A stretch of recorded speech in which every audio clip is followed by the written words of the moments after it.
Hi everyone, Carin Rockind here, aka Purpose Girl with a Purposeful Monday, all about how we find a little bit of inspiration in order to push to the edge of our comfort zone without having to completely go over that zone and into fear and anxiety and all these things.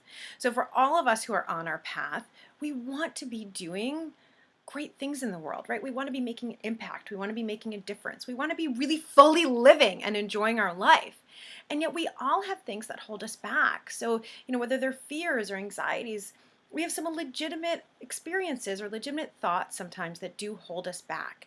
And frankly, we're each different. So for me, my comfort zone in doing something is going to be different than you in your comfort zone, right? And so what happens is that we're out there in the world, and maybe you've experienced this recently. You meet someone who is doing something really cool, and you feel a little bit of envy or a little bit of jealousy, and you think, oh, why can't I be like that, right? So maybe it's someone who, has just left his job in order to pursue his own business and pursue his passion full time. And you think, oh, I'm happy for him, but that makes me feel a little bit bad about myself. Why haven't I done that? I want to do that too.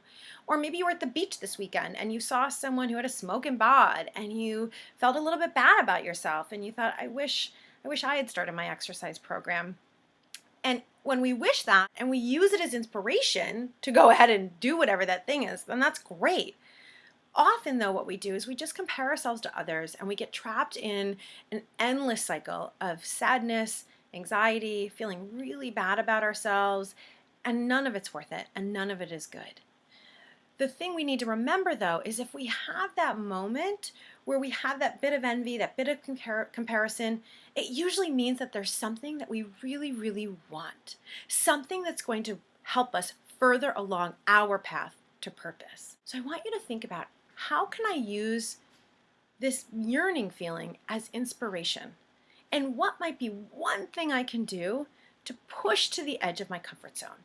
So if it is leaving your job, for instance, in order to start your own business, if you're not ready for it and that makes you anxious because you think I've got all these bills and responsibilities, don't do it. You don't need to go into a pool of anxiety. Instead, reel it back and think, what's one thing I can do in order to push to that edge and feel awesome about myself that I'm on my path? So if it's the job situation, maybe it's researching an industry.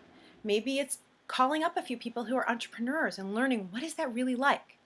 Maybe it's volunteering a couple of hours a week with an organization that does something similar as what you want so you can gain experience.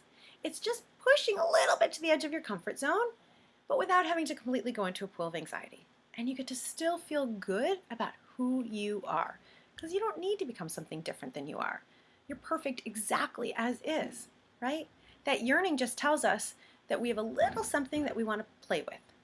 So I hope this week you play with that inspiration, you push a bit to the edge of your comfort zone, and you love who you are. So live purposefully, love yourself, and love life. Bye for now.